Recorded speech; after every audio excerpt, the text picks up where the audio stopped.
Wow, you are welcome to exciting moment that will transform your life and family. My name is Bisi Adewale. I want to be talking to you about things to do when you are tired of your marriage. Things to do when you are tired of your marriage. I need to confess to you that one time or the other, marriage can be hurting. Marriage can hurt. It can hurt people that are in it. In my last video, I told you wrong thing you must never do. You will do well to go and watch that video to see things you must never do when your marriage is hurting. In this video, I will be talking to you about things to do when your marriage is hurting, when you're tired of your marriage. Number one, pray. The Bible told us in the book of 1 Thessalonians chapter 5 verse 17, the Bible says, pray without ceasing. That is to say, pray without tiring, pray without stopping. Matthew chapter 7 verse 7 told us that ask, it shall be given. Ask, it shall be given. Ask, it shall be given. Mark 11:34 told us that whatsoever you desire. Do you desire a good marriage, peace in your marriage? Whatsoever you desire. When you pray simply means you are expected to pray. It's not if you pray. You are expected to pray. Whatsoever you desire, when you pray, believe that you have gotten it and you will have it.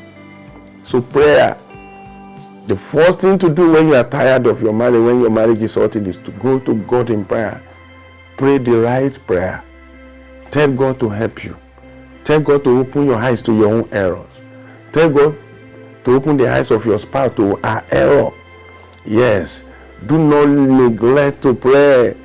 Pray and pray. Talk to God. Talk to man less. Talk to God more. We are fond of calling people, talking to people all around the globe when our marriages are hurting. Oh, it was God that created marriage. It was the one that made it, and He is the one that can make it stronger, better, and resolve all conflict in your marriage. Remember that the heart of the king is in the hand of the Lord. The heart of your spouse is in the hand of the Lord. You can turn it to the left and to the right to suit the purpose of peace in your marriage. Number two things to do when your marriage is hurting is to check yourself.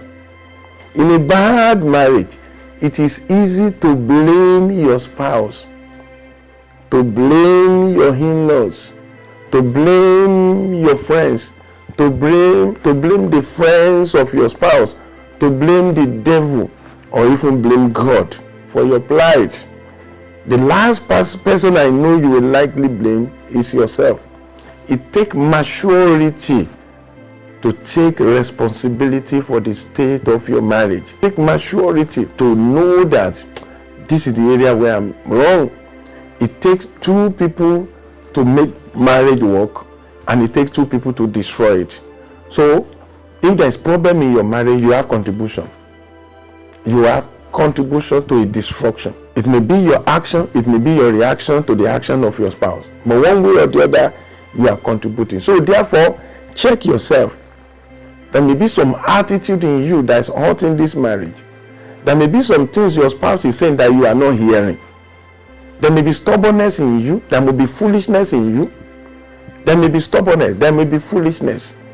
There may be terrible things you are doing that you are not even aware of. There may be boredom in your marriage that you cause. Maybe you are not connecting again.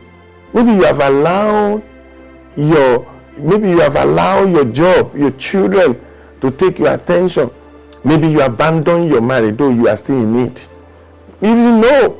At times it is when a professional counselor tells you something that you understand. Well, truly, I've been doing this wrong. I've been doing this thing wrong. I've been doing this wrong thing. So please, check yourself. Carry your mirror. Check in the mirror. Whosoever you see in that mirror may be the number one enemy of your marriage.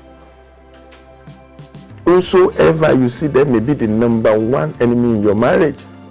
Number 3, go for counsel. The Bible says, for by wise counsel thou shalt make thy war, and in the multitude of counselors there is safety.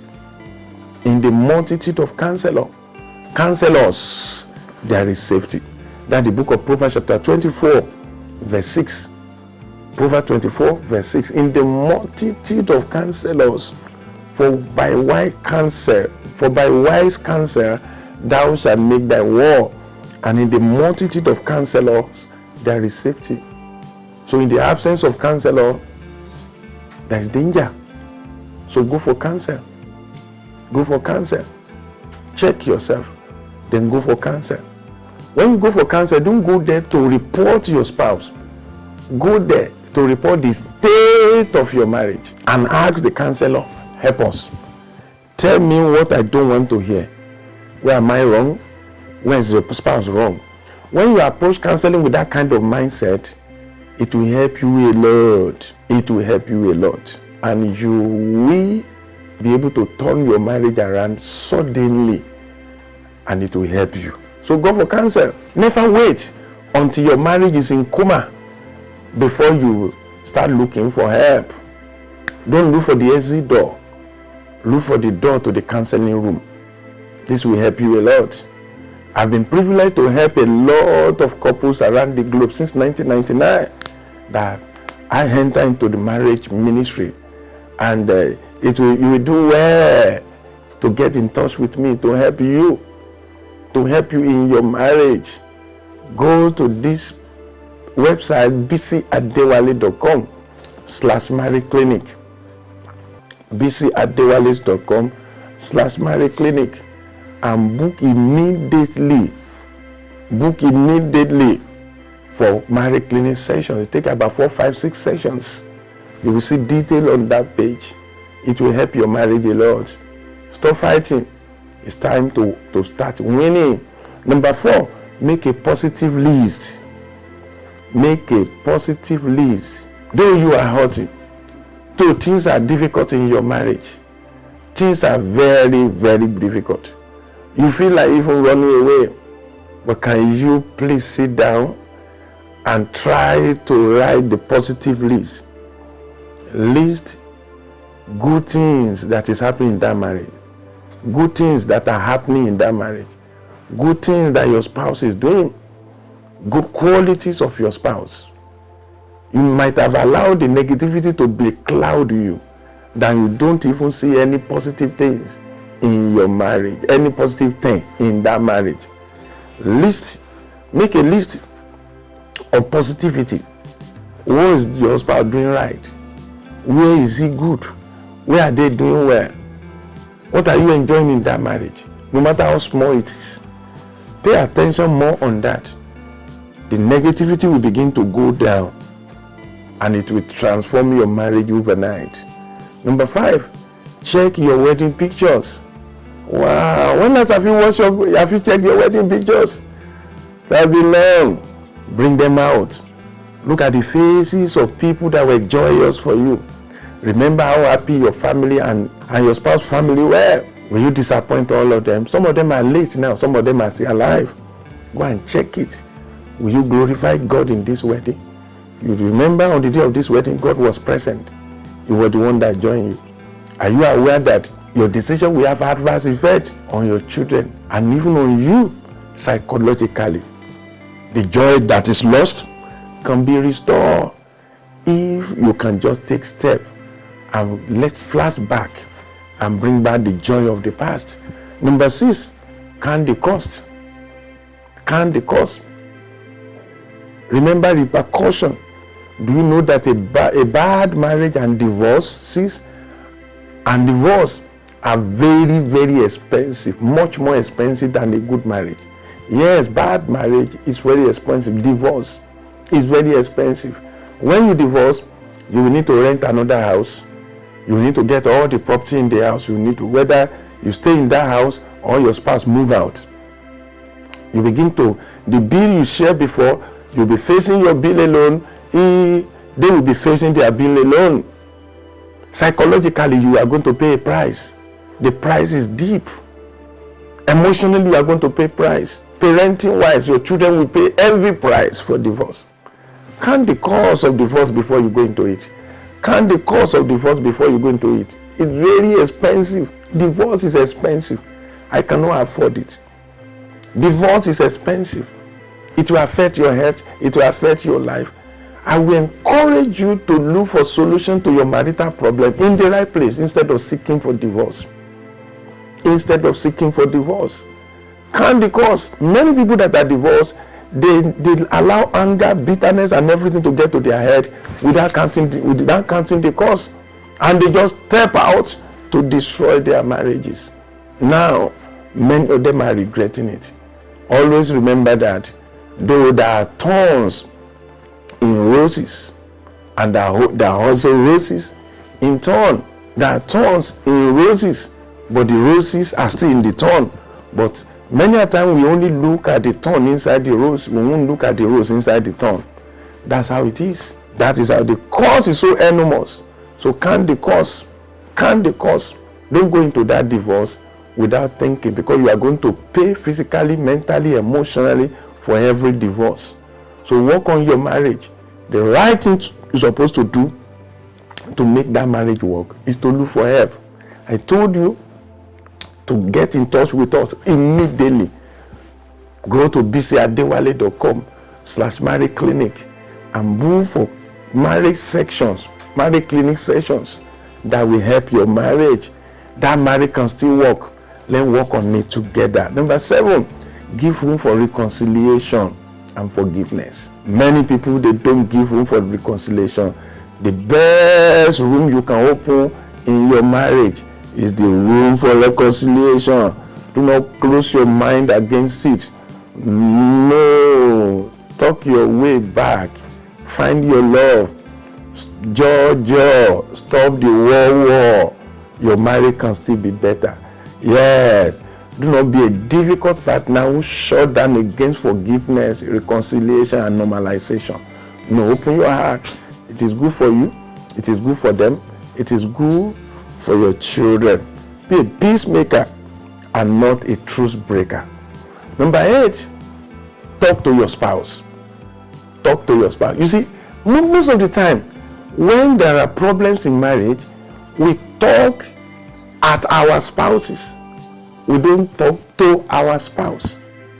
If you want a great marriage, you want the problem in your marriage to be resolved, talk to your spouse. Don't talk at your spouse. When you're having issue in marriage, you now went to your husband, say, I want to talk to you. I know you will not hear, but I will say my own. You have said it, you are prophesying. You won't hear. But when you approach him at the right time with the right tune, and you start from your own error, you will be able to show him his own error. He's likely going to hear. Your tone must be right. The time must be right. The approach must be right. You can't abuse, accuse, and shout on a man and win him. Likewise, men, approach your wife in the right way, with respect, with love, with affection, with closeness. Hold the hand of your spouse and talk. Humble yourself. Turn your marriage around. Don't kill that marriage. Fight for that marriage. Fight for it. The last one is forgive generously. Your ability to forgive your spouse is a proof that you are sound in wisdom. Ability to forgive your spouse is a proof that you are sound in wisdom and you are a sound Christian.